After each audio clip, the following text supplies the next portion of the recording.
நாட்டில் கொடுமை தாங்க முடியல. ஆமா, தூத்துக்குடியில பாத்தீங்களா ஒரு பொம்பளை பிள்ளை மண்டையில் அடிச்சு கீழே போட்டுட்டு அவனுக்கு பேரை பாருங்க, மாவீரன் முனீஸ்வரனா, தர்ம முனீஸ்வரன். கேவலமா இருக்கு கோயில் சாமி பேரை வச்சுக்கிட்டு. ஐயோக்கிய பயில அடிச்சு கொன்னே விட்டேன். கொன்னு விட்டு அந்த பிள்ளைய தொந்தரவு பண்ணி கெடுத்து விட்டேன்.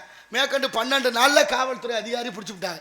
கெட்டிக்கார 14 நாள் இருக்கட்டும், பரவாயில்ல, பெரிய விஷயம் இல்லையா? சாதனை இல்ல. 14 நாள்கள்ல பிடித்து விட்டார்கள் காவல்துறையினர். விசாரிக்கிறாங்க. அவனை கூட்டிட்டு போய் அந்த இடம் வரைக்கும் காமிச்சு என்னடா நடந்துச்சு சொல்றான்னு சொல்லி அத்தனையும் கேட்டா அவன் சொல்றேன், ஐயா நான் போதையில இருந்தேன் அதனால நடந்து வச்சுன்றேன். என்னடா போதைன்னு கேட்டா கஞ்சா குடிச்சிருந்தேன் அதனால இது மாதிரி நடந்து வச்சுட்டேன். ஒப்பி மலையை உடச்சு கொண்டு போறேன், அவனை சுட முடியுமா? பெண்களை கற்பழிக்கிற அவங்களை சுட முடியுமா? எத்தனை அநீதிகள் இந்த நாட்டில் நிகழ்ந்து கொண்டிருக்கு. அதற்கெல்லாம் தூக்காத துப்பாக்கி கல் இறக்குனது குத்தம்னு காலில் சொல்றீங்களே, என்னையா உங்க நியாயம்? உங்களுக்கும் புள்ள ஊட்டி இருக்கு, உங்களுக்கும் மனசாட்சி இருக்கு. நாளைய எதிர்காலத்து உங்க பிள்ளைகள் எப்படி வாழும் என்பதை மனசாட்சியோட சிந்திக்கல. இப்ப ஓடுது பாருங்க வைகை ஆறு, மானாமதுரை ஓரத்துல. அந்த வைகை ஆற்றுல இருந்து ஒரு கிளை ஆறு வருது. அந்த ஆற்றுல தண்ணி திறந்து விடுங்க. கடலாடி, முதுகலத்தூர் இந்த 3 தாலுகாவுக்கும் தண்ணி வேணும்னு அவங்க போராடுறாங்க. ஆனா நீதிமன்ற உத்தரவு என்னன்னு தெரியுமா? எத்தனை பேருக்கு தெரியும்? இன்னைக்கு வரைக்கும் தண்ணி கொடுக்க முடியாதுன்னு மறுக்குது. ஓட்டு கேட்டு வர்றாங்க. வெக்கம் இல்லாம நீங்களும் போடுங்க. இது வரைக்கும் இந்த தண்ணி பஞ்சம் தீக்க துப்பு இல்லை. தண்ணி பஞ்சத்தை தீக்க துப்பு இல்லை. ஆனா நீங்களும் துண்டு ஓட்டு வேட்டி கட்டி அவங்களுக்கு கொடி பிடிச்சி எத்தனை வருஷமா 79 ஆண்டு சுதந்திர இந்தியா. இந்த மானாமதுரம் அந்த வைகை ஆற்றிலேருந்து இந்த தாலுகாவுக்கு தண்ணி கொடுக்க நீதிமன்றம் அனுமதிக்கல, அரசாங்கம் அனுமதிக்கல. அப்புறம் என்ன அரசாங்கத்தை நீங்க தேர்வு செய்றீங்க? யாருக்கு செய்யணும், எதை செய்யணும், எது சரி என்ற எண்ணம் இருக்கா நம்மகிட்ட? அந்த தம்பி எழுதியிருக்க புத்தகம் வாங்கி படிங்க. பக்கத்துலான ஆப்பனூர். எவ்வளவு அழகாக அவ்வளவு வேதனையோட எழுதியிருக்காரு தெரியுமா? படிச்சா கண்ணீர் வரும், ரத்தம் கொதிக்கணும். நீதிமன்றம் சொல்லுதுங்க, நம்ம நாட்டுக்குள்ள பக்கத்து ஒரே மாவட்டத்துக்குள்ள சிவகங்கை மாவட்டம், ராமநாதபுரம் மாவட்டம் வர்ற தண்ணி கொடுக்கலாம். தண்ணி கொடுத்தா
நமசிவாய நமக. ஓம் நமோ நாராயணாய நமக. பாடினேன் வாடி வருந்தினேன் மனத்தால் பெருந்துயிர் இடும்பையில் பிறந்து கூடினேன் கூட இளையவர் தம்மோடு அவர்தம் கல்வியை கருதி ஓடினேன் ஓடி உயர்வென்னும் பெரும்பதம் தெரிந்து நாடினேன் ஆடி நான் கண்டு கொண்டேன் நாராயணா என்னும் நாமம் என்று விஷ்ணு கடாட்சியத்தால் மூவுலகம் சென்று மும்மூர்த்திகளை கண்டு கீர்த்திகள் அனைத்தும் பெற்று எம்பெருமான் முருகப்பெருமானை கண்டு தொண்டு செய்யும் வண்ணமாக அழகு மலையாகி வேள்வி மலை சாரலுக்கு வந்து விட்டோம். நாராயண நமக. ஆகவே நம் கழகத்திற்கும் இந்த உலகத்திற்கும் கீர்த்தி அளிப்போர் விநாயகமூர்த்தி. அவருடைய பெருமை என்ன? 5 கரத்தினை ஆனை முகத்தினை இந்தின் இளம்பரை போல மயிற்றினை நந்தி மகந்தனை ஞான கொழுந்தினை புந்தியில் வைத்தடி போற்றுகின்றோம். மூசிக வாகன மோதகஸ்த சாமரகர்ண விளம்பித சூத்திர வாமனருப மகேந்திரபுத்திர விக்கன விநாயக பாத நமஸ்தே. திகட சக்கர சமூகமைந்தலான் சகட சக்கர தாமரை நாயகன் அகட சக்கர வெண்மணி யாவரை விகட சக்கர மெய்ப்பதம் போற்றுவோம் என்றெல்லாம் போற்றக்கூடிய பாலும் தெளிதேனும் பாகும் பருப்பு இவை நாளும் கலந்துனக்கு நான் தருவேன். கோலம் செய் துங்க கனிமுகத்து தூமணிய நீ எனக்கு சங்கத்தமிழ் 3 தான் என்ற வகையிலே அவரை வணங்க வேண்டும். அற்புத கீர்த்தி வேண்டின் ஆனந்த வாழ்க்கை வேண்டின் நற்பொருள் குவிதல் வேண்டின் நலமலாம் பெருக வேண்டின் கற்பக மூர்த்தி தெய்வ களஞ்சியத்து இருக்கை சென்று பொற்பதம் அணிந்து பாரீர் பொய்யில்லை கண்ட உண்மை என்றார் சிறுகுடல்பட்டியார். ஆகவே விநாயகனை பணிந்து பணியை தொடர்வோம்.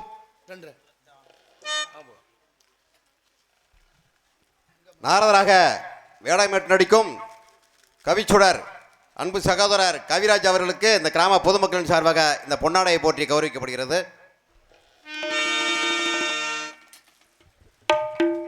யூடியூப் சேனல்களில் அண்ணனுடைய வாதங்களை பார்த்து ரசித்து எங்களுடைய அண்ணன் ஆர் கருப்பசாமி அவர்கள் அவரைத்தான் போட வேண்டும் என்று அவர் எதிர்பார்ப்பில் ரொம்ப நாளாக இருந்துட்டு இருந்தார்.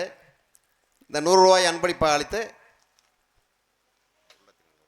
நம்ம ஊரை பொறுத்தவரை புராணங்களை எதிர்பார்ப்பாங்க எல்லோரும். அண்ணனை எதிர்பார்த்தாங்க. அவர் எப்படி இன்னைக்கு அவர் கொண்டு வர முடியும், அவர் வர்றதுக்கு அதெல்லாம் முடியாது, சும்மா நோட்டீஸில் போட்டுருக்காங்கிற கூட சில பேர் பேசினாங்க. எப்படி நம்ம ஊருக்கு பல முறை வந்திருக்கிறாரு, அதனால் எப்படி கண்டிப்பாக வந்துடுவாருங்க நம்பிக்கையில் நாங்கள் போட்டு கொண்டு வந்திருக்கிறோம். அண்ணனுடைய வருகைக்கு நன்றி. உடுக்கை இழந்தவன் கைபோல இங்கே இடுக்கன் களைவதா நட்பு ஐயன் வள்ளுவன் வாய் மொழி. அதற்கெனங்க ஆடை அணிவித்து மரியாதை செய்த கிடாத்திருக்கை கிராமத்தார்கள், பெரியோர்கள், தாய்மார்கள், மகளிர் மன்றத்தார்கள், இளைஞர் மன்றத்தார்கள் மற்றும் ஏனைய பெருமக்கள் அனைவருக்கும் நெஞ்சம் நிறைந்த நன்றிகளும் வணக்கங்களும் அன்பளிப்பு வழங்கி உள்ளத்தில் நல்ல உள்ளம் என்ற பாடலை கேட்டு மரியாதை செய்ததற்காக ஐயா கருப்பசாமி ஐயா அவர்களுக்கும் நன்றி. உளமார்ந்த வணக்கம். நம்ம ஊர்னு இல்லை, எந்த ஊருக்காக இருந்தாலும் வர்றேன்னு ஒத்துக்கிட்டேன்னா வந்தே சேர்ந்துருவேன். அதில் எந்த மாற்றமும் இல்லை. எங்கள் மச்சான் முருக மச்சான் ஃபோனில் தான் சொன்னார், அட்வான்ஸோட கொடுக்கல. ஆனால் அதை உறுதியாக நான் அதை கடைப்பிடிக்கிறேன். இது வரைக்கும் எந்த ஊராக இருந்தாலும் அந்த ஊரை மதிக்கணுங்கிறது தான் நம்மளுடைய கணக்கு. அந்த வகையில் எல்லா புகழும் முருகனுக்கே. என் செயல் ஆவது யாதொன்றும் இல்லை. நடத்துனர் அண்ணன் முனியாண்டி அண்ணன் வந்திருக்காங்களா? ஆமாம் இருக்காரு. நம்ம பேர் கேட்டுக்கிட்டே செத்த பக்கம் இருக்கார் ஆள். நம்ம கொஞ்சம் இப்போ நேற்று இன்னைக்கு பழக்கம் இல்லை. நாங்கள் அவர் எங்கள் பகுதியில் பட்டுக்கோட்டை வரைக்கும் அந்த வண்டியில் போகிறவர். எப்போ வந்தாலும் அந்த பட்டுக்கோட்டை வண்டியில் தான் நான் அறந்தாங்கிலேருந்து காரைக்குடி வர்றது வழக்கம். இப்போ காரைக்குடி வந்ததுக்கப்புறம் அதில் வர்றது இல்லாம போச்சு. அதனால் அண்ணனை சந்திக்க முடியல. அண்ணார் அவர்களுக்கு நன்றி, உளமார்ந்த வணக்கம். ஆகவே விநாயக பெருமானை பணிந்து பிறகு பணியை தொடர்வோம். ஓம் ஓம் ஓம் பிரணவ பொருளே ஓம் கணபதி சரணம் சரணம் சுவாமி சுவாமி பேசும் தெய்வமே பிள்ளை செல்வமே பெருவாழ்வு தரவாணி பெருவாழ்வு தரவாணி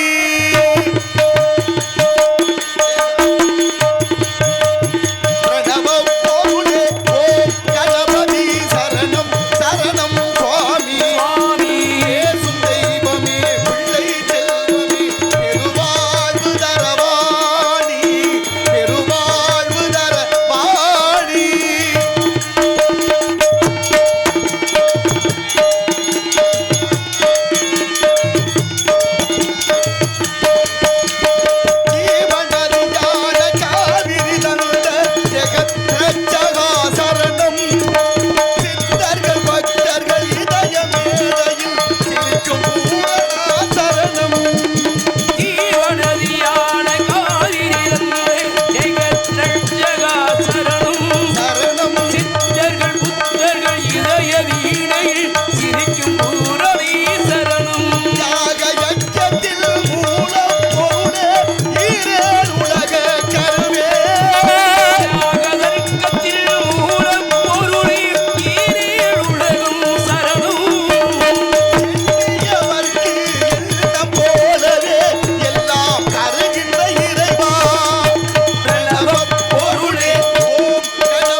பிரம்ம யாகம், பிதுர் யாகம், சதுர் யாகம், புத்திரகாமேஷ்டி யாகம், அஸ்வமேத யாகம், மானுட யாகங்கள், இப்படி பல யாகங்களை செய்து விட்டால் கிடைக்கும் யோகம். யோகத்துக்கு விரோதி யோசை போகம். போகத்தை மறந்து யாகத்தை செய்து யோகத்தை பெற்று அந்த யோகத்தாலே உள்ளம்பரிய கோயில், ஊனுடம்பை ஆலயம், வல்லபிரானார்க்கு வாய்கோபுரவாசல், கள்ளப்புலனைந்தும் காணா மணி விளக்கே தெல்ல தெளிந்தார்க்கு சிவனே சிவலிங்கம் என்று திருமூலர் திருமந்திரத்திலே பாடுகிறார்.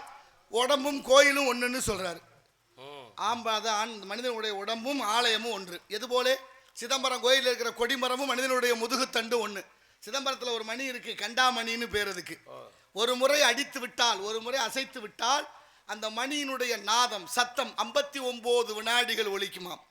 ஒரே ஒரு முறை அப்படி அசைத்து விட்டால் 59 வினாடி அந்த சத்தம் கேட்கும்.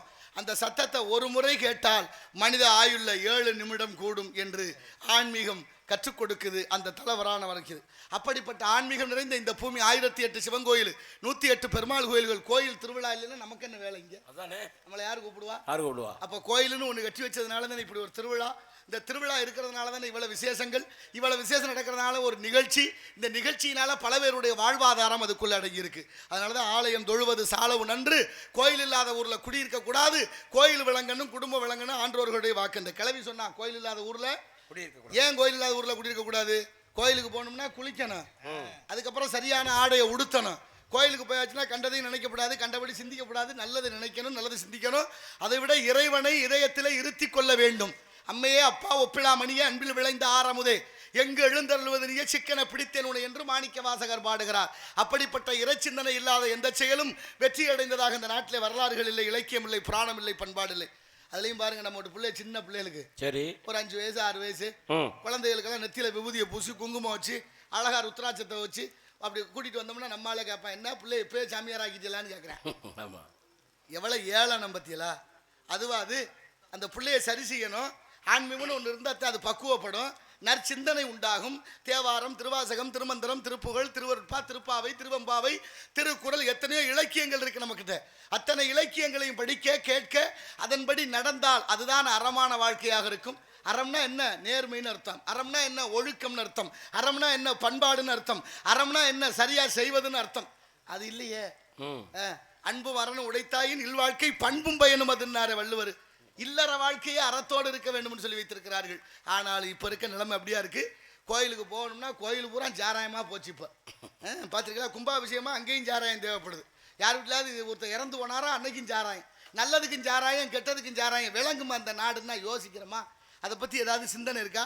அதை பற்றி பேசுறதுக்கு வாய் வருதா? இல்லவே இல்லை. அப்போ நாளைய தலைமுறை பண்பட்டவர்களாக இருக்க நாம் என்ன வைத்திருக்கிறோம் என்பதை அறிவு சார்ந்த தமிழ் சமூகம் சிந்தித்து பாருங்கள். நேரம் கடந்து கொண்டே இருக்கு. 2 வைங்க. தென்னகமாம் இன்ப திருநாட்டில் மேவியதோ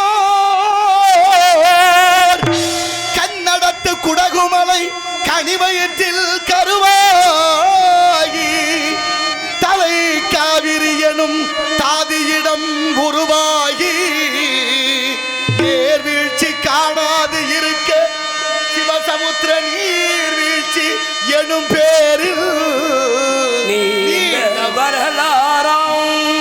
மன்னம் பாடி ஒரு பலர்தென்றல் தாளாட்ட கண்ணம் பாடி அணை கடந்து ஆடு தாண்டும் காவிரி என பேர் பெற்று அகண்ட காவிரியாய் பின்னடந்து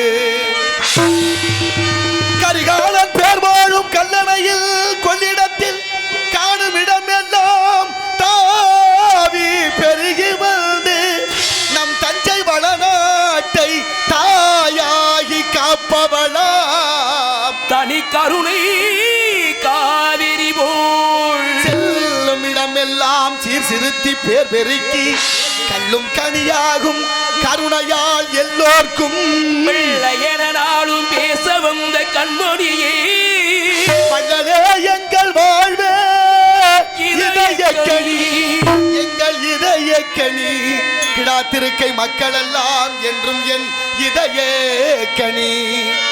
நீங்க நல்லாயிருக்கோம் இந்த நாட்டில் உள்ள ஏழைகளின் வாழ்வு முன்னேற.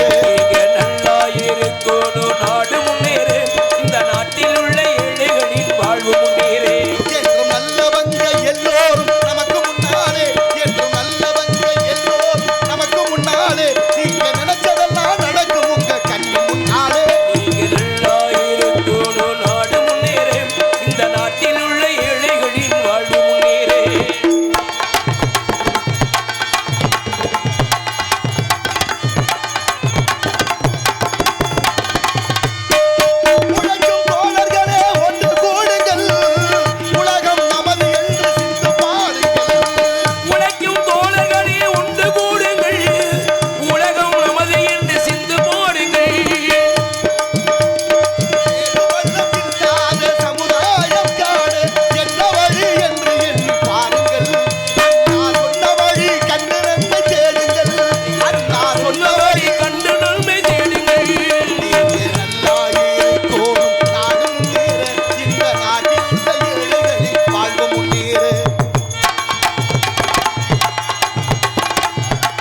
நீங்க நல்லா இருக்கணும். நாடும் நேரு இந்த நாட்டில் உள்ள ஏழைகளின் வாழ்வும் நேரே.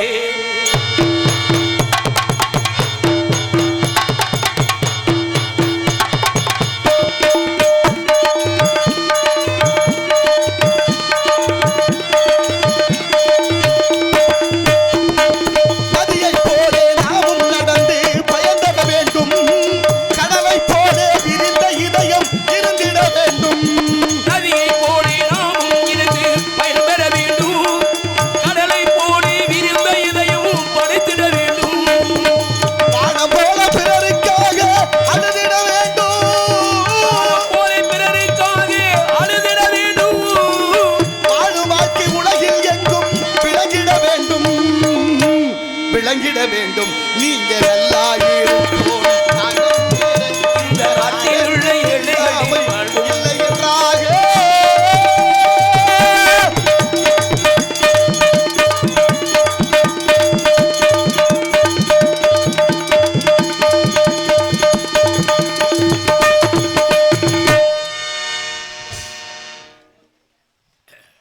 கைதட்டி அண்ணன் ஒரு ஆள் சும்மா எல்லாரும் கையே கை தட்டக்கூடாதுன்னு சத்தியம் பண்ணிட்டு வந்து உட்காந்துருக்கிறா என்னன்னு தெரியல. காசெல்லாம் கேட்க மாட்டேன், கை தட்டுங்க. கை தட்டுறது எனக்கு மட்டும் இல்லை, உங்களுக்கும் ஆரோக்கியம், எனக்கு ஒரு மன மகிழ்ச்சி, அவ்வளோதான். கலைஞர்களை பாராட்டுவது கை தட்டி தான் பாராட்ட முடியும். பொருளாதாரம் நிறைய இருந்தால் கொடுத்து பாராட்டிடலாம், அது நிலை இல்லாதது தானே. நாரதராக வேடம் நட்டடிக்கும் அன்பு சகோதரர் கவிராஜ் அவர்களுக்கு அன்பு தம்பி நடத்துனர் கண்டக்டர் ராம முனியாண்டி அவர்கள் இந்த 200 ரூபாயை அன்பளிப்பு அளிக்கின்றார். ஆளை காணும், காசு வேணாம், ஆளை பார்க்கணும், முகத்தை பார்க்கணும். இல்லை ரொம்ப நாளாச்சு பார்த்து. அண்ணார் அவர்களுக்கு நன்றி. இதுதான் எவ்வளோ நாளாச்சு பார்த்து, நம்ம காரைக்குடி பேருந்து நிலையத்தில் பார்த்தா அதுக்கு அடிக்கடி பார்க்க முடியலை. இப்போ ரொம்ப நாளாச்சு பார்த்து. பிள்ளைலாம் எல்லாம் இருக்குது, எல்லாம் நலமோடு இருக்குன்னு சந்திப்போம் விரைவில். நன்றி நன்றி நன்றி நன்றி நன்றி. இடத்தின் சிறப்பை பார்க்கின்ற பொழுது வாடிய பயிரை கண்ட போதெல்லாம் வாடினேன் இறைவா என்று வள்ளலார் பிறந்த பூமி பயிர் வாடினால் கூட ஒரு உயிர் வாடியதாக கருதிய மகன். நம்ம நல்ல நிகழ்வுகளுக்கு போனா, கல்யாணம் காட்சி காது குத்து சடங்கு ஏதோ ஒரு நல்ல நிகழ்வுகளுக்கு சுப நிகழ்ச்சிகளுக்கு போனா மொய் எப்படி வைக்கிற 101 201 501 1001 2001 அவரவர் வசதிக்கு ஏற்ப ₹1 சேர்த்து எழுதணும். ஏன் ₹1 சேர்த்து எழுதணும்? எதுக்காக ₹1 சேர்த்து எழுத சொன்னாங்க தெரியலையே. ஏன்னா 100ன்னு எழுதணும்னா முடி உற்றதாம், ₹1 சேர்த்து எழுதுனா தொடருகிறதாம். அப்ப அடுத்த 200 தொடரணும் இல்ல, அதனாலதான் ₹1 சேர்த்து எழுதி இந்த நிகழ்வுகள் எல்லாம் தொடரணும் என்ற பண்பாடுகளை நமக்கு உருவாக்கி வைத்தார்கள் நம் முன்னோர்கள். ஆனா இன்னைக்கு கல்யாண காட்சியில பாத்தீங்கன்னா நான் பல இடங்கள்ல பாத்திருக்கேன். ₹100 கொடுத்துட்டு ₹1 தேடுறது மாதிரி பைகளுக்கு அங்கிட்டு கையை விட்டு பார்த்துட்டு இல்ல பரவாயில்ல எழுதிக்கண்டு வந்தாங்க. அப்படி வரக்கூடாது. எழுதுறவங்களாவது ₹1 சேர்த்து எழுதுவாங்களான்னு பார்த்தா அவங்களும் இல்லை. எப்படி நாகரிக வளர்ச்சியில எல்லாத்தையும் இழந்துகிட்டே வர்றோம்னு பாருங்க. அப்போ ₹1 என்பது அது தொடர வேண்டும். ஒரு கல்யாணமா இன்னொரு கல்யாணம் அந்த வீட்டில் நடக்கணும்னு நினைக்கணுமா, ஒரு சடங்கு வைக்கிறோமா அது இன்னொரு பொண்ணு வயசுக்கு வரணும், கல்யாணம் பண்ணி கொடுக்கணும், அப்படி நிகழ்வு தொடரணும். எங்கே 100 எழுதணும், முட்டு பெற்றதா எழுதணும், எங்கே எழுதணும்? அசுப காரியங்கள் துக்க காரியங்களுக்கு தான் முழுமை பெறாது, தொடரக்கூடாதுன்னு எழுதணுமா. அது பணத்திலையும் சரி மனசுலையும் சரி வர வேண்டும் என்ற எண்ணத்தை விதைத்தார்கள் நமக்கு முன்னோர்கள். அப்படியா இருக்கு. வாடிய பயிரை கண்ட போதெல்லாம் வாடினேன். நாட்டில் கொடுமை தாங்க முடியல. ஆமா, தூத்துக்குடியில் பார்த்தீங்களா ஒரு பொம்பளை பிள்ளை மண்டையில் அடிச்சு கீழே போட்டுட்டு அவனுக்கு பேரை பாருங்க, மாவீரன் முனீஸ்வரனா, தர்ம முனீஸ்வரன். கேவலமா இருக்கு. கோயில் சாமி பேரை வச்சுக்கிட்டு ஐயோக்கிய பயில அடிச்சு கொன்னே விட்டேன். கொன்னு விட்டு அந்த பிள்ளைய தொந்தரவு பண்ணி கெடுத்து விட்டேன். மேற்கண்டு 12 நாள்ல காவல்துறை அதிகாரி பிடிச்சு விட்டாங்க. கெட்டிக்கார 14 நாள் இருக்கட்டும், பரவாயில்ல, பெரிய விஷயம் இல்லையா, சாதனை இல்ல. 14 நாள்கள்ல பிடித்து விட்டார்கள் காவல்துறையினர். விசாரிக்கிறாங்க. அவனை கூட்டிட்டு போய் அந்த இடம் வரைக்கும் காமிச்சு என்னடா நடந்துச்சு சொல்றான்னு சொல்லி அத்தனையும் கேட்டா அவன் சொல்றேன், ஐயா நான் போதையில இருந்தேன் அதனால நடந்து வச்சுன்றேன். என்னடா போதைன்னு கேட்டா கஞ்சா குடிச்சிருந்தேன் அதனால இது மாதிரி நடந்து வச்சுட்டேன். ஒப்புதல் வாக்குமூலம் கொடுக்குறேன். என்னன்னு, தூத்துக்குடி விளாத்திக்குளம் பகுதியில் கொலை நடந்தது, கஞ்சா குடிச்சு விட்டான்னு செஞ்சுட்டேன்னு. தமிழ்நாட்டு முக்கியஸ்தர் பூரா சொல்றாங்க நாட்டில் போதையே இல்லைன்னு சொல்றாங்க. வெக்கமே இல்லாம நினைச்சு பாருங்க. அவன் சொல்லிட்டேன் கஞ்சா குடிச்சு விட்டான்டா இது நடந்துச்சுன்னு சொல்றேன். ஆனா பல பேர் பேட்டி கொடுக்குறேன். நாட்டில் சுகாதாரத்துறை மட்டும் இல்லை, எல்லாம் சுத்தமா இருக்கு, நல்லா அழகா இருக்கு, ஒன்றும் போதை வைக்கலாம் கிடையாது. ஏற்கனவே கிளவியை கொண்டுவேன், எதையா கிளவியை கூட விட்டு வைக்கிறாங்க. இல்லை இந்த நாட்டில் என்ன நடக்குதுன்னே ஒண்ணுமே புரியும். அது உண்மைதான். மதுராந்தகத்தில் ஒரு பொம்பளை பிள்ளை இரவு முழுவதும் 3 அயோக்கிய பயலுக்கு போதையில் சிதைத்து விட்டார்கள். திருப்பூர்ல கிழவனை கொண்டு விட்டு கிளவியை தூக்கி விட்டாங்க. என்ன கொடுமை நடக்குது, நல்லது நடக்குது, கெட்டது நடக்குது, வேடிக்கை பார்க்குது இந்த நாடு. என்ன எதுவது, இளம் பிள்ளைகளை பெண் பிள்ளைகளை பெற்றவர்கள் வயிற்றில் நெருப்ப கட்டிக்கிட்டு தர்றான். அவனை சுட முடியல, கல் இறக்கணவனை போய் சுட்டு விட்டானுங்க ஒரு ஆள். பொண்ணை கெடுத்து கொண்டு விட்டு கஞ்சாவில் குடிச்சேன்ற அவனை சுட்டுருக்கணும் ஆண்மை. அதான் சரியா இருக்கும். கல் இறக்குனது குற்றம்னு சொல்றேன்னா நீ உன் சிந்தனை எல்லாம் எப்படி இருக்குன்னு பாருங்க. எங்க போய் சொல்றது இந்த கொடுமையெல்லாம் நமக்கு தேவையில்லை. பெரிய இடத்து பொல்லாப்பு, அரமணை கோழி முட்டை, அம்மிக்கெல்லாம் உடைக்க. ஆனாலும் நாளைய தலைமுறை எப்படி வாழும் என்ற சந்தேகமும் ஒரு பயமும் ஏற்பட்டு கொண்டிருக்கிறது. என் சரித்திர சான்றுகளான அத்தனை விஷயங்களும் எண்ணி பார்க்கிற பொழுது ஒருத்தர் திடீர்னு இறந்து போனாரு. இறந்து போனா ஆத்மா யமலோகத்துக்கு போயிருச்சு. யாரா இருந்தாலும் ஒரு நாள் சாகத்தான் போறோம். அதுக்கெல்லாம் ஏன் தான் இந்த பிரச்சனையோ என்னமோ தெரியல. கண்ணதாசன் போய் ஒருத்தர் கேட்கிறாரு, ஐயா கடவுள் இருக்காரா, கடவுள் என்ன பண்றாருன்னு கேட்டிருக்கேன். ஒருத்தன் போய் கண்ணதாசன் சொன்னாராம், பூச்சியத்துக்குள்ளே ராச்சியத்தை ஆண்டு கொண்டு புரியாமலே இருப்பான் ஒருவன், அவனை புரிந்து கொண்டால் அவன் தான் இறைவன். போனவன் சொன்னா, நான் லேசா குழம்பிருந்தேன், இப்படி சுத்தமா குழப்புரியலேன்னு. அவர் சொன்னார், அப்படிலாம் குழப்பமெல்லாம் ஒன்றும் இல்லைப்பா, தென்னையுள்ள நீருக்குள்ள தேங்கியுள்ள ஓட்டுக்குள்ள தேங்காயை போல் இருப்பான் ஒருவன், அவனை தெளிந்து கொண்டால் அவன் தான் இறைவன். கோழிக்குள் முட்டை வைத்தான், முட்டைக்குள் கோழி வைத்தான், வாழைக்கும் கன்று வைத்தான் ஒருவன், அந்த ஏழையின் பேர் இறைவன்னார். தான் தான் பெரு வீரர் என்று மார்தட்டி சொல்பவர்க்கும் நாள் குறித்து கூட்டிச் செல்வான் ஒருவன், அவன் தான் நாடகத்தை ஆட்டி வைக்கும் தலைவன்னார். 8 அடுக்கு மாளிகையை கட்டி வைத்து அதை 8 முன்னே 8 அடுக்கில் வந்து படுத்தான், மண்ணை மூடியவனே அதற்கு வேலி அமைத்தான். எது நிரந்தரம், எது நிரந்தரம்? மாட்டு வண்டியும் மனித உடம்பு ஒண்ணு, என்ன இருக்கு மிச்சம்? மாட்டு வண்டியும் மனித உடம்பு ஒண்ணு. மாட்டுக்கு அறிவு இருக்கு, 5 அறிவு, விலங்கினம். மாட்டு வண்டிக்கு அறிவு இல்லை, அது ஜட பொருள். மாட்டுக்கு அறிவு இருக்குங்கிறதுக்காக மாட்டு வண்டியில போய் தானா சேராது. அறிவில்லாத வண்டி அறிவிலோட மாட்டோடு தானாவும் அதுவும் சேராது. இப்ப மாட்டை வண்டி ஒன்று சேர்த்து பூட்டி ஓட்டுறதுக்கு வண்டிய மாட்டினுடைய உரிமையாளர் என்ற உடையவர் ஒருத்தர் இருக்கிறார். அவர் தான் வண்டியும் மாட்டையும் பூட்டணும், எவ்வளவு தூரம் ஓட்டணும், எங்க ஓட்டணும், எப்ப ஓட்டணும், எங்க கொண்டு போய் அவுக்கணுங்கிற கணக்கு மாட்டு வண்டியினுடைய உரிமையாளர் கையில இருப்பது போலே, என் அறிவில் சிறந்த பெரியோர்களே, இந்த உடம்புக்கு அறிவில்லை, உள்ளே ஓடக்கூடிய ஆத்மாவுக்கு அறிவு இருக்கு. அறிவில்லாத உடம்புல அறிவுள்ள ஆத்மாவை பூட்டி ஓட்டுகிறான் இறைவன் என்ற பரமாத்மா. அவனுக்கு தான் தெரியும் எங்க ஓட்டணும், எவ்வளவு தூரம் ஓட்டணும், எப்ப அவுக்கணும்னு. அதுக்கடையில் எதுக்கியா இந்த ஆட்டம்? பழிதீர்க்கும் படலம், எண்ணங்கள் சிந்தனைகள் சரியில்லாது போன விளைவு எங்க வந்து நிக்குது பாத்தீங்களா? உயிரை துச்சமென மதித்துக் கொண்டிருக்கிறார்கள். அமெரிக்காக்காரனுக்கு ஈரானுக்கும் போட்டி, ஈரானுக்கும் சண்டைனா 2 பேரும் முதலாளி அடிச்சுக்கங்களே. அப்பாவி பெண் குல பிள்ளைகள் 190 குழந்தைகள் படிச்ச பள்ளிக்கூடத்துல கொண்டு விட்டேன். இந்த பாவமெல்லாம் இவங்களை சும்மா விடுமா? கேட்டா அதுக்கு ஒரு காரணம் கற்பிக்கிறாங்களே. நல்லதுக்கும் காரணம், கெட்டதுக்கும் காரணம். ஏன்டா அந்த மாதிரி தப்பு பண்ற? யார் தப்பு பண்ணலன்னு கேட்கறாங்க. ஏன்டா அப்படி குடிச்சு தொலைற? எவன் குடிக்கலன்னு கேட்கிறேன். ஏன்டா இப்படி ஒழுங்கா நடந்துக்க மாட்டேங்கிறிய? எல்லாரும் யோக்கியமானு கேட்கிறேன். இப்படியே கேட்டு இந்த குற்ற சமூகத்தை குற்ற சமூகமாக மாற்றி வைத்திருக்கிறோம். பாத்தீங்களா? நடந்து போயில காலில் கல்லுல இடிச்சுக்கிருவோம், ரத்தம் வந்துருச்சு. பார்த்துட்டு என்ன மச்சான் காலில் புண்ணா இருக்கே, என்ன விஷயம்? கல்லு இடிச்சு பிடிச்சுருவாரு. கல்லா இடிச்சிச்சு, நம்ம தானே இடிச்சுக்கிட்டோம், சொல்ல வாய் வரல. முள்ளுல காலை வச்சுக்கிட்டு முள்ளு குத்திருச்சுருவோம். எப்பயா முள்ளு வந்து நம்மளை குத்துச்சு? இப்ப நம்ம தானே ஒழுங்கா இருக்கணும். காது கேட்கிற கருவி மாத்திக்கிருவோம். காது கேட்காதவங்களுக்கு என்ன காதுல மிஷினு செவிடா, அவன் செவிடா. இப்படியே தப்பா சொல்லி கொடுத்து, தப்பா கற்பித்து, தப்பா என்ன பிஞ்சு மனதுல நல்லதை விதைக்கணும், நஞ்சு விதைக்க கூடாது. இப்ப இறந்து போனார், இறந்தவருடைய ஆத்மா யமலோகம் போயிருச்சு. யமதர்மனை போய் கட்டி ஏறுறாங்க. எதுக்கே நீ அதுக்குள்ளேயும் பிடிச்சிக்கிட்டு வந்தேன்? எவ்வளவு வேலை இருக்கு, எவ்வளவு சொத்து சேர்க்க வேண்டியிருக்கு, என்னென்ன பண்ண நான் கற்பனை பண்ணி வச்சிருந்தேன், அதுக்குள்ளே எல்லாத்தையும் முடிச்சுட்டேன்னு யமதர்மன் சொன்னாரு. டே விதி முடிஞ்சா இங்க வந்ததே ஆகணும், அதுக்கெல்லாம் ஒன்றும் மறுப்பு சொல்ல முடியாது தம்பி. அது என்ன உங்க ஊர் அரசியல்வாதி நினைச்சியா நீயே விட்டுட்டு போறதுக்கு?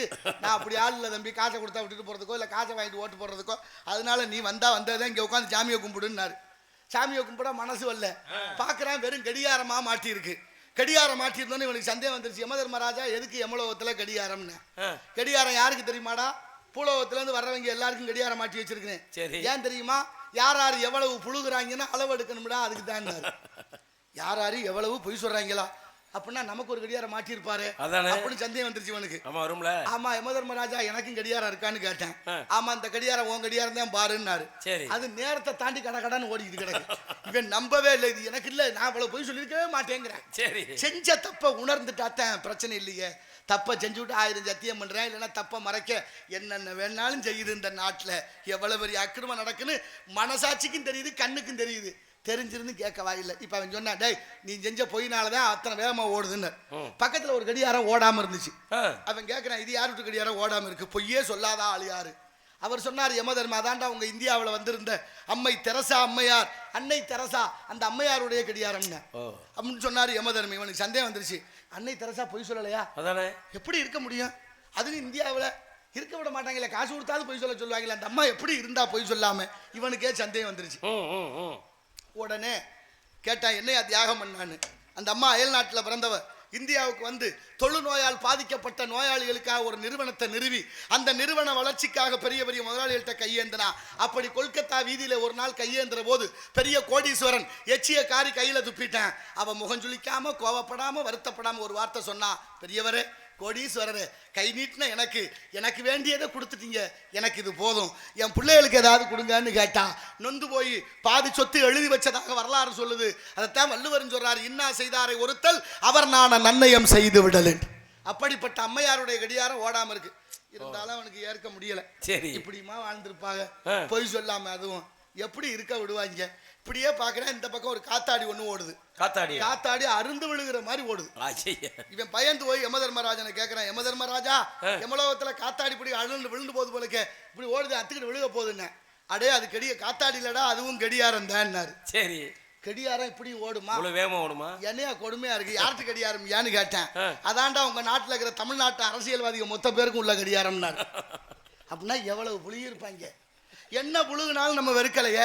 அவங்கள தானே திரும்ப திரும்ப திருடங்கையில சாவியை கொடுத்துட்டு ஆன்னு வாயை பிளந்துக்கிட்டு, கம்மாயில தண்ணி இல்லை, குடிக்க தண்ணி இல்லை, பயணிக்க சாலை இல்லை, எதை பத்தியும் கவலையும் இல்லை, 1500 அடமானம். ஐயா தேவர் ஐயா சொல்றாரு, காசு வாங்குவோன் துரோகி, காசு வாங்கிட்டு ஓட்டு போடுறவன் பெரும் பாவி, அதை விட காசு கொடுக்கிறவன் துரோகி, காசை வாங்கிட்டு ஓட்டு போடுறவன் தேச துரோகின்னு கற்பித்தார் எங்க ஐயா பசும்பொன் ஐயா அவர்கள்.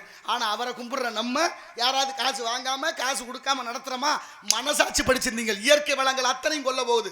துப்பாக்கி சூடு நடத்தின காவல்துறை அதிகாரி மலையை உடச்சு கொண்டு போற, அவனை சுட முடியுமா? பெண்களை கற்பழிக்கிற அவங்களை சுட முடியுமா? எத்தனை அநீதிகள் இந்த நாட்டில் நிகழ்ந்து கொண்டிருக்கு. அதற்கெல்லாம் தூக்காத துப்பாக்கி கல் இறக்குனது குத்தம்னு காலில் சொல்றீங்களே, என்னையா உங்க நியாயம்? உங்களுக்கும் புள்ள ஊட்டி இருக்கு, உங்களுக்கும் மனசாட்சி இருக்கு. நாளைய எதிர்காலத்து உங்க பிள்ளைகள் எப்படி வாழும் என்பதை மனசாட்சியோட சிந்தித்து பாருங்கள். ஆகையினாலே இடத்தின் சிறப்பை பார்க்கின்ற பொழுது எப்படிப்பட்ட இடம், இந்த இடத்தினுடைய சிறப்பை 2.5 நிமிஷம். நடந்தாய் வாழி காவேரி, நடந்தாய் வாழி காவேரி, நாடகமே செழிக்க நன்மையெல்லாம் சிறக்க, நாடகமே செழிக்க நன்மையெல்லாம் சிறக்க, நடந்தாய் வாழி காவேரி.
காவேரி பாடல் எழுதும் போது காவிரி வெள்ளம் பெருக்கெடுத்து ஓடி இருக்கு. நல்லத்தான் நிறைய தண்ணி போயிருக்கும் போல. காவிரி போடுற இடம் 3வது இடம். என் அறிவில் சிறந்த பெரியோர்களே, பண்பாளர்களே, தமிழ் பற்றாளர்களே, வேளாண்மையை கொண்டாடக்கூடிய விவசாய பெருமக்களை சிந்தித்து பாருங்கள். என்ன நடக்குது? காவிரி இப்போ ஓடுற இடம் 3வது இடம். அதுக்கு முன்னால கூவத்தூர் பாண்டிச்சேரி இடையில ஓடியதாம். அதற்கு முன்னே சென்னை அடையாறு பக்கத்துல போய் கடல்ல கலந்ததாம். இப்ப 4வது முறையாக காவிரி இடம்பெயர போகுது. காவிரி இடம்பெயர்ந்தா ராமேஸ்வரத்துல தலை வைப்பதாக விஞ்ஞானி ஆய்வு சொல்லுது. அது எந்த வழியா வரும், எப்ப வரும்னு யாராலையும் சொல்ல முடியல. மொத்தம் இடம்பெயரும் அப்படின்னு விஞ்ஞானிகள் கண்டுபிடிச்சிட்டாங்க. அப்ப அந்த பாட்டு எழுதும் போது காவிரியில தண்ணி வெள்ளம் எவ்வளவு ஓடி இருக்கு. நடந்தாய் வாழி காவிரி, நடந்து வா நீ வாழ்கன்னு பாடி இருக்காங்க. அதுக்கப்புறம் நடந்து வந்தவன் நடக்க முடியாம உருண்டு வந்திருப்பா அவளு இருக்கு. அதுக்கப்புறம் பார்த்தா உருளவும் முடியாம சொட்டு சொட்டா வந்தா.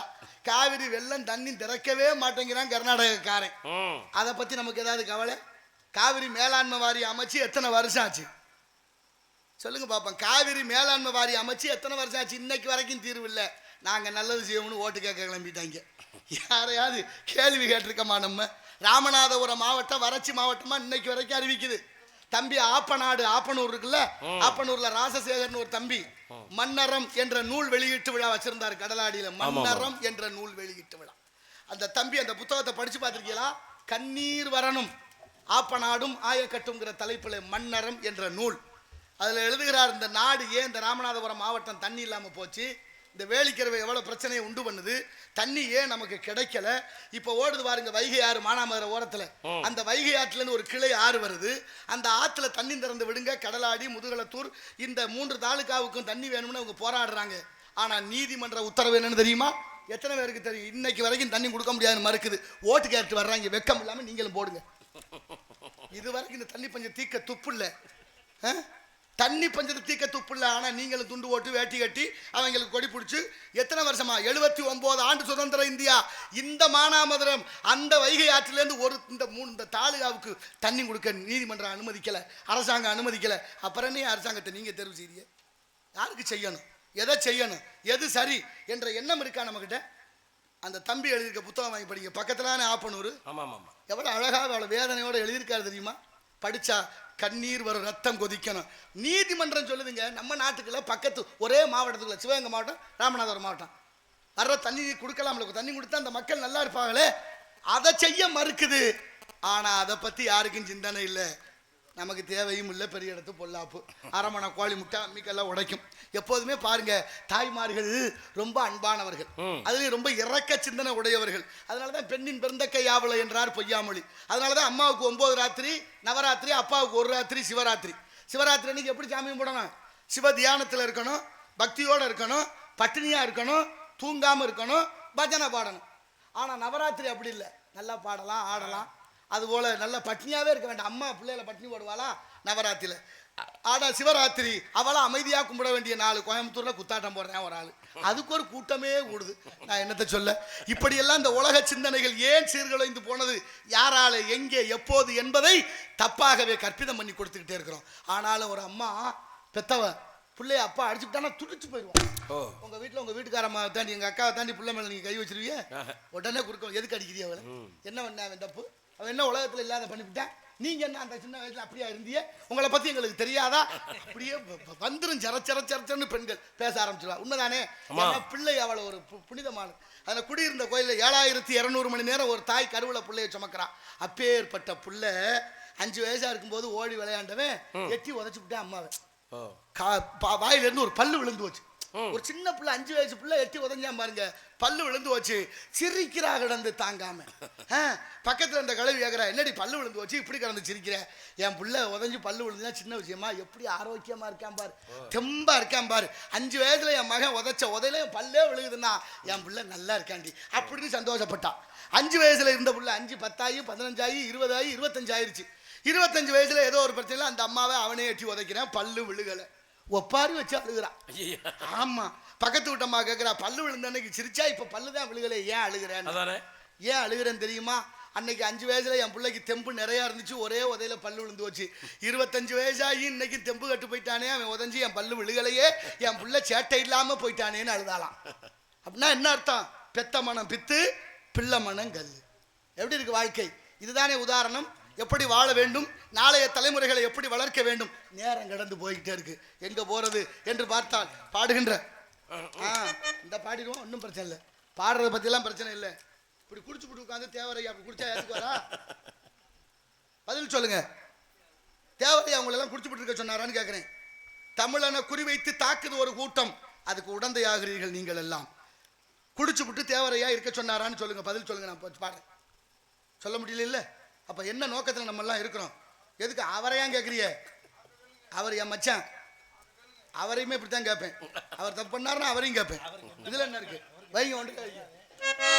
முக்குளத்து வீரசிங்க முத்துராமலிங்க தங்கம் மக்களை தவிக்க விட்டு மரணமான செய்தி ஏற்று மனங்கலங்கிடலாம். அந்த மணந்த முகத்தை காணும், மனங்கலங்கிடலாம். தேவர் மணந்த முகத்தை காணும். நெஞ்சுறுதி கொண்டவரா நேதாஜி ஸ்நேகிதரா,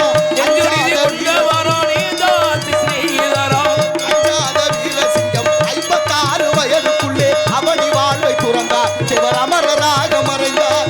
அவனி வாழ்வை துறந்தார். சிவர் அமரராக மறைந்தார்.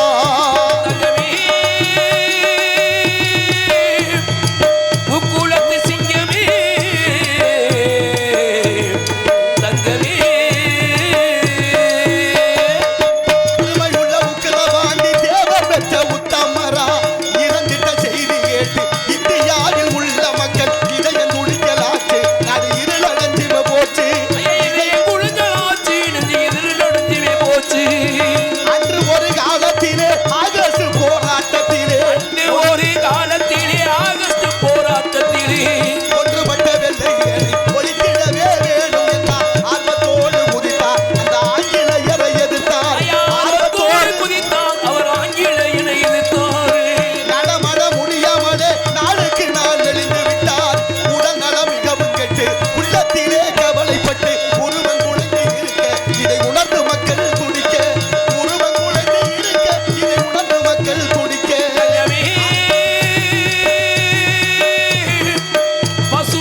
பசு பொண்ணுக்கு 12 மணி அடிக்க பல்லாக்கையும் தூக்கிடவே மத்தியானமாக 2 மயிலினங்கள் கூவ தேவ வளர்த்த மயில்கள் கூவ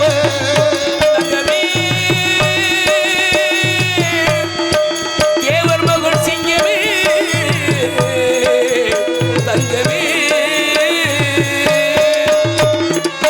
பசு பொண்ணில் அடக்கம் செய்து பாண்டளித்து மாலையிட்டார் அடக்கம் செய்து மாலையிட்டார் தேவருடனும் மறைவு இந்த தென்னாட்டுக்கு ஒரு குறைவு தேவரோடு மறைவு இந்த தென்னாட்டுக்கு ஒரு குறைவு ஆறுமணி ரயில்களிலே பிளஸரிலே மோட்டாரிலே ஆர்வமுடன் தலையை மொட்டை அடித்துக் கொண்டு பசு பொண்ணுக்கு ஆயிரக்கணக்கான மக்கள் அழுது கொண்டுமே போக ஐயா தமிழகத்து பெருந்தலைவர் தேவர் முத்து ராமலிங்கம் தெய்வலோகன் கிளம்ப மக்கள் தேம்பி அழுது புலம்ப ஐயா தெய்வலோகன் கிளம்ப தேம்பி எழும்பு புலம்பு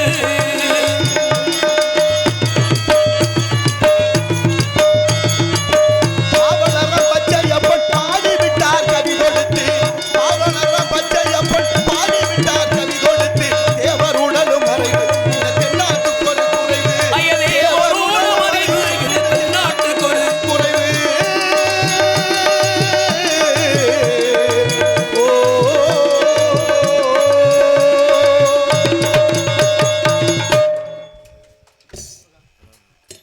கவிச்சுடர் அன்பு சகோதரர் கவிராஜண்ணன் அவர்களுக்கு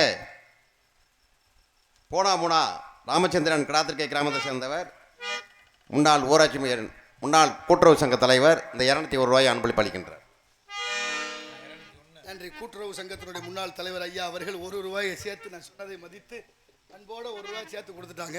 ஐயா அவர்களுக்கு நன்றி, உளமார்ந்த வணக்கம். நல்ல நிகழ்வுகள் தொடரணுங்கிற எண்ணமும் செயலும் ஒருங்கே இருக்க வேண்டும் என்ற நல்ல எண்ணத்தோடு அன்பளிப்பு வழங்கிய ஐயா அவர்களுக்கு நன்றி, உளமார்ந்த வணக்கம். அப்படிப்பட்ட தேவர் மகான் பிறந்த நாடு, பிறந்த ஊரு, பிறந்த மக்கள் எப்படியெல்லாம் இருக்க வேண்டிய இந்த நாட்டில் தண்ணி பஞ்சம் தலைவிரிச்சாடுது. யாரு காப்பாத்துறா? காப்பாற்ற வேண்டியவங்க எல்லாம் கண்டுக்கல. தண்ணியை காசுக்கு விற்கிறேன். காவிரி வெள்ளம் வருஷம் போய் கடல்ல கலக்குது. பல லட்சம் கண்ணாடி பச்சை தண்ணியை சேர்த்து வச்சு நாட்டு மக்களுக்கு கொடுக்க துப்பு இல்லை. ஆனால் விலைக்கு விற்கிறதுக்கு மூளை வேலை செய்யுது. ஆனால் தஞ்சாவூர் மாவட்டம் பேராவூரணி தாலுகா நம்ம நாடியம் கிராமத்தில் பிறந்த நிமல் ராகவன் என்ற ஒரு தம்பி உலக நாடுகளெல்லாம் நீர் மேலாண்மையை கையில் எடுத்து சரி செய்கிறான். நம்ம ராமநாதபுரத்தில் பல ஊர்களில் கம்மாயை நிரப்பியாச்சு தண்ணி. தெரியுமா உங்களுக்கு? தெரிஞ்சிருக்கணும். ஏன்னா அந்த பகுதி பூரா அந்த தம்பி முதல்ல வேலை செய்ய ஆரம்பிச்ச இடம். இங்கேருந்து ஆரம்பித்தார். கொஞ்ச நாளைக்கு முன்னால் திருச்சுழியிலேருந்து கமுதி வரை சாயல்குடி வரைக்கும் உள்ள கால்வாய் தூர்வாரப்பட்டது. இலங்கை போனார், ஆப்பிரிக்க நாடான கென்யா போனார், நம்ம நாட்டில் இந்திய ரூபா நோடு அச்சரிக்கக்கூடிய மகாராஷ்டிரா மாநில நாசிக்கில் வேலை பார்க்கிறார். தற்போது இன்னைக்கு இலங்கையில் இருக்கார், யாழ்ப்பாணத்தில். அத்தனை நாடுகளுக்கும் சென்று தனி ஒரு மனிதனாக ஒரு குழுவை ஏற்றிக்கொண்டு நீர் மேலாண்மை தண்ணி பஞ்சம் இருக்கக்கூடாதுன்னு போராடுறேன் ஒரு தனித்தம்பிள். ஆனால் நாட்டை ஆளுறவங்க தண்ணிக்கு வித்தாலும் பரவாயில்ல, எவனை எக்கடு கட்ட போட்டு வெக்கம் இல்லாமல் வர்றாங்க.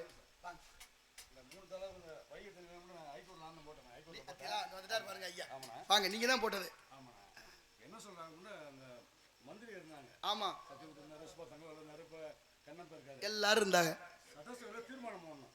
அதுல பேசுங்க, கேட்கட்டும், பதிவாகிக்கிட்டு. எவ்வளவு பெரிய விஷயம் தெரியுமா? தீர்மானம் போட்டு இந்த தாலுகாவுக்கு கமுதி, கடலாடி, முதுகுளத்தூர் 3 தாலுகா. கமுதி இல்ல, கமுதி சேர்ந்தால கமுதி, முதுகுளத்தூர், கடலாடி 3 தாலுகாவுக்கும் தண்ணீர் கொடுக்க மறுக்குது நீதிமன்றம். அமைச்சர்களா இருந்தவங்க இனிமே இருக்க போறவங்க ஓட்டு கேட்டு வர்றாங்க. அதை ஒரு தீர்மானம் நிறைவேற்றி இதுவரைக்கும் செய்யல எவனும்.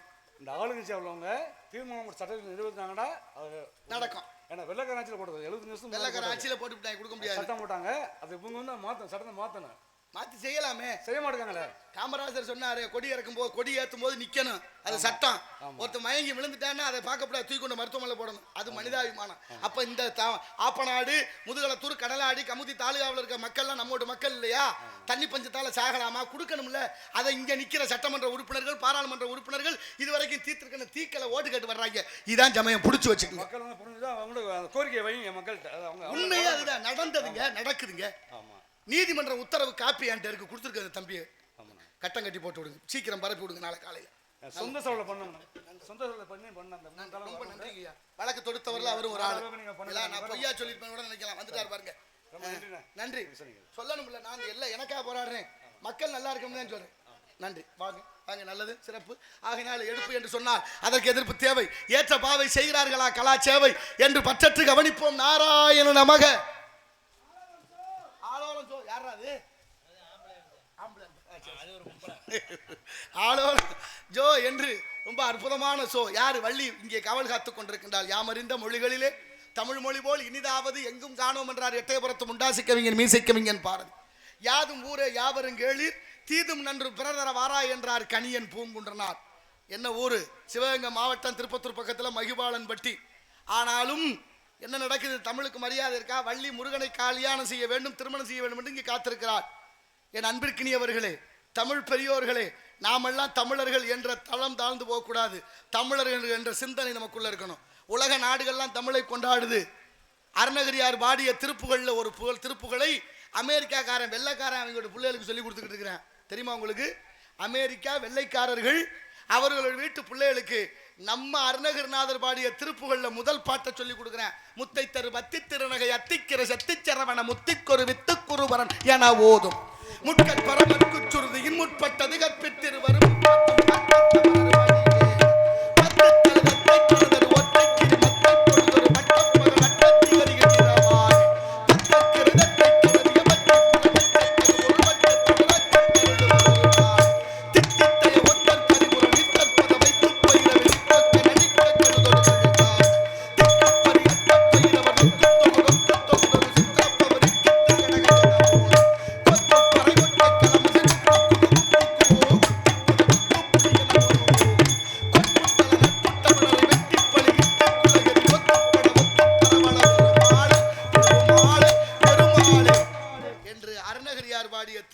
அமெரிக்காக்காரன் பிள்ளைகளுக்கு சொல்லி கொடுக்குறேன்.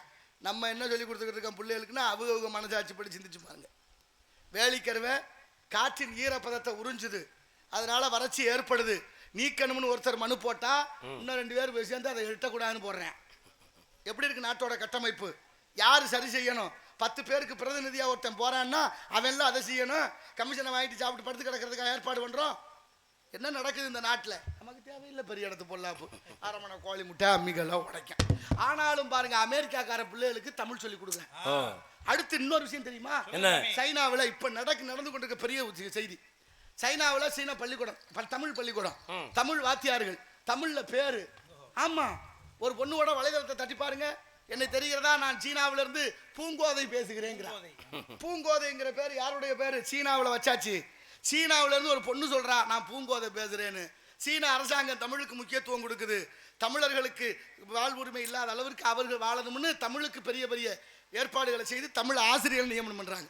பல நாட்டு அரசாங்கம் அந்த நாட்டு அரசாங்கத்தை போய் கேட்குறாங்க, எதுக்கே உங்க நாட்டில் தமிழுக்கு இவ்வளவு முக்கியத்துவம்? உங்களுக்கு தான் சீன மொழின்னு ஒரு மொழி இருக்கு, ஏன் இதை செய்றீன்னு கேட்டா சீன அரசாங்கம் என்ன சொல்ல தெரியுமா? உலகத்திலே செம்மொழியாக்கப்பட்ட மொழி 6 மொழி. எத்தனையோ மொழிகள் இருக்கு, எவ்வளவோ பேசுறோம். 19,000 மொழி பேசுகிறார்கள் இந்தியாவில் மட்டும், தெரியுமா? ஆனா செம்மொழின்னு கருதப்பட்டது 6 மொழி. கிரேக்கம், லத்தீன், ஈப்ரோ, சமஸ்கிருதம், சீனம், இன்னொன்று தமிழ். சொல்லுங்க தைரியமா, தமிழ். 6 மொழி உலகத்தில் செம்மொழி ஆக்கப்பட்ட மொழி. 6 மொழியிலே 4 மொழி செத்து போச்சு. என்னென்ன? கிரேக்கம், லத்தீன், ஈப்ரோ, சமஸ்கிருதம். 4 செத்து ஒளிஞ்சு போச்சு. மீதம் இருக்கிறது 2. ஒன்னு சீனம், இன்னொன்று தமிழ். 2 இருக்கு. இப்ப சீன அரசாங்கம் சொல்லுது, ஒரு நாள் இல்ல ஒரு நாள் சீன மொழியும் அழிஞ்சு போகுமா. உலகத்திலே அழியாத மொழி ஒன்று உண்டென்றால் அது தமிழாம். அந்த தமிழ் அழியாம இருக்குன்னா நாங்க தமிழை கத்துக்கிட்டா ஒரு நாள் இல்ல ஒரு நாள் எங்க மொழி முடிஞ்சு போச்சுன்னா இந்த தமிழை வைத்து நாங்கள் இந்த உலகத்தை ஆள முடியும் என்ற எதிர்கால சிந்தனையோடு பிள்ளைகளுக்கு பேர் வைக்கிறேன், சொல்லிக் கொடுக்குறேன். தமிழ் பள்ளிக்கூடத்தை துவக்கிறேன். இங்க என்ன நடக்குது? 207 பள்ளிக்கூடம் முடியாச்சு. என்னன்னு யாரும் கேட்கல. கேட்டிருக்கமா? 207 பள்ளிக்கூடம். இப்படி தண்ணி வராத மார்த்த அதை தீர்த்து வைக்க ஒருத்தன் இல்லையே நமக்கு. ராமநாதபுரம் மாவட்டம் காலங்காலமாக வறட்சி மாவட்டம். என்னையா நாடகம் போடுறீங்க நீங்கள்? எங்கள் நாடகத்தை விட உங்கள் நாடகம் ஒரு உள்ள இல்லை கேட்க. அவன் கொடுக்குற 1000க்கும் 500க்கும் குவாட்டருக்கும் கோழி பிரியாணிக்கும் சாதியும் மதமும் கடந்து நல்லதை இழந்து கொண்டே இருக்கிறோம். இனிமேலாவது இதை சரி செய்யவில்லை என்றால் நீங்கள் எல்லாம், நான் ஒன்றும் சொல்றதுக்கு இல்லை, நமக்கு தேவையில்லை பெரிய இடத்து பொல்லாப்பு. அரமணை கோழி முட்டை அம்மிக்கல்லை உடைக்கும். ஆகையினாலே காலதாமதம் காரியத்திற்கு கேடு. ஒரு பாட்டு 5 தந்தன தன தந்தன தன தந்தனா தந்தன தன தந்தன தந்தன. ஓ ஓ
அதனால ஒரே ஒரு கதை சொல்லிடுறேன். நிறைய சொல்லிட்டே இருக்கலாம், அவ்வளவு இருக்கு. ஒரு பெரிய திருடன் பெரிய பங்களாவுல திருட போயிருக்கேன். சரி, உள்ள பெரிய நாய் கட்டிக்கிறதுக்கு ராஜபாளையத்து நாய். நாய் என்ன கொஞ்சம் பயம் இருக்கும்ல, திருடனுக்கு நாய்னா பயந்தானே. பாக்குறேன் நாய் அவனை பாக்குது, அவனு நாயை பாக்குறான். ஆனா நாய் குறைக்கல, சத்தம் இல்லாம படுத்திருக்கு. சரி பரவாயில்ல, நல்ல நாயா இருக்கும் போல இருக்குன்னு மெதுவா போய் கதவுல கைய வச்சேன். நாய் அவனை பாக்குது, அவனு நாயை பாக்குறான். நாய் குலைக்கல. அடடே ரொம்ப நல்ல நாயா இருக்கும் போல இருக்கே, இதுக்கு மேல நம்ம தாமதிக்கப்படான்னு படக்குன அந்த கதவுல ஏறி உள்ள குதிச்சா. அப்பவும் நாய் அவனை பாக்குது, அவன் நாயை பாக்குறான். நாய் குறைக்கல. ரொம்ப ரொம்ப நல்ல நாயா இருந்திருக்கும் போல. சொல்லுவாங்கல்ல, ஊருக்குள்ள நாய்க்கு போட்டாலும் நல்ல விதி போடணும். சில வீட்டுல நாய் மெத்தையில படுத்து கிடக்கு, சில இடத்துல ரோட்ல அடிபட்டு கிடக்கு. எத்தனை தெரியுது சுவாத்துக்கொல்லி இல்லாம. தனி ஒரு மனிதனுக்கு உணவில்லை என்றால் ஜகத்தினை அழித்திடு என்றான் பாரதி. நடக்குதான்னு பாருங்க. சரி, இப்ப நாய் சத்தம் போடாம இருக்கவும் இவனுக்கு சந்தோஷம். உள்ள போய் நம்ம கை வேலையை பாத்திரலாம் அப்படின்னு வீட்டுக்குள்ள போனவனுக்கு ஒரு சந்தேகம் வந்துருச்சு. இவ்வளவு நேரம் குறைக்காம இருந்துட்டு கை வரச பாக்குறது நினைக்கிற மாதிரி என்ன பூரா அப்படி இருக்கப்பா. சேர்ந்துருக்க ஆளுகளை பத்தி எல்லாம் இப்பதான் காரணம். சரி இருக்கட்டும். இப்ப என்னாச்சு, உள்ள போய் திருடலாம்னு முயற்சி பண்ணவனுக்கு இப்போ ஒரு பயம் வந்துருச்சு. நம்ம வீட்டுக்குள்ள போனதுக்கு அப்புறம் குலைச்சிட்டா ஊரோட வந்து கதவை சாத்தி அடிச்சு கொண்டே விடுவாங்கல்ல அப்படின்னு பயந்து திரும்பி வந்து நாய் ரொம்ப நல்ல நாயா இருக்கு, ஏதுக்கு ஒரு பரிகாரம் செய்வோம்னு வந்து மடியில இருந்து 2 ரொட்டி துண்டு எடுத்து போட்டேன். சரி, அது வரைக்கும் சும்மா இருந்த நாயை அப்ப கடந்து கத்த ஆரம்பிச்சிருச்சு. பதறி போனா, ஏன் நாயை நல்லா தானே இருந்தா, ஏன் இவ்வளவு நேரம் பேசாம இப்ப கத்துற, உனக்கு ரொட்டி தானே கொடுத்தேன்னு. நாய் சொல்லுது, நீ ஏதோ சொந்தக்காரன் போல இருக்கு, இருட்டுக்குள்ள வந்துட்ட. சரி பரவாயில்ல, என்ன படுத்துக்கிறதுக்கு காலையில போட்டும் நானும் பொறுமையா இருந்தேன். சரி, நீ எப்ப இலவசமா 2 ரொட்டி எனக்கு போட்டியோ அப்பவே தெரிஞ்சுக்கிட்டா நீ இந்த வீட்டை சூறையாட போற, கொள்ளையடிக்க போறேன்னு தெரிஞ்சுக்கிட்டேன். நாய்க்கு எத்தனை அறிவு? 5 அறிவு. 5 அறிவு நாய்க்கு தெரியுது, நமக்கெல்லாம் 6 அறிவு இருக்கு. இலவசம் எவ்வளவு மோசம்னு நம்ம தலையிலே மிளகா அரைக்கிறாங்க. ஒரு வளமும் இல்லை, ஒரு நலமும் இல்லை.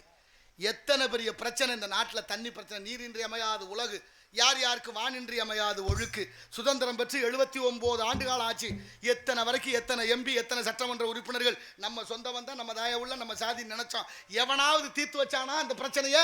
ஆனால் மீண்டும் மீண்டும் நேரம் 5 வருஷத்துக்கு ஒரு தடவை வந்துடுறான். வெக்கம் இல்லாமல் நம்மக்கிட்ட, நம்மளும் வெக்கம் இல்லாமல். சரி, நமக்கு தேவையில்லாத பெரிய இடத்து பொல்லாப்பு. வருகிறான் காவலன், அவனை சந்திப்போம். இதுக்கு மேலேயாவது கொஞ்சம் சூடு சொரணை நமக்கு வரும்னு நினைக்கிறேன். ஏன்னா 3 தாலுகாவுக்கு தண்ணி கொடுக்க மறுத்திருக்கு நீதிமன்றமும் அரசாங்கமும். அரசாங்கத்தை சார்பாக நம்ம தேர்ந்தெடுத்தவர்கள் செஞ்சிருக்கணுமா வேண்டாமா? ஓட்டு போடக்கூடாது நீங்க. அதனால என்ன சொல்றேன்னா, விவசாயத்தை காப்பாற்றணும். சுந்தரம் நிறைந்ததும் பொன் சிறந்த மங்கை இவள், சுந்தரம் நிறைந்ததும் பொன் சிறந்த மங்கை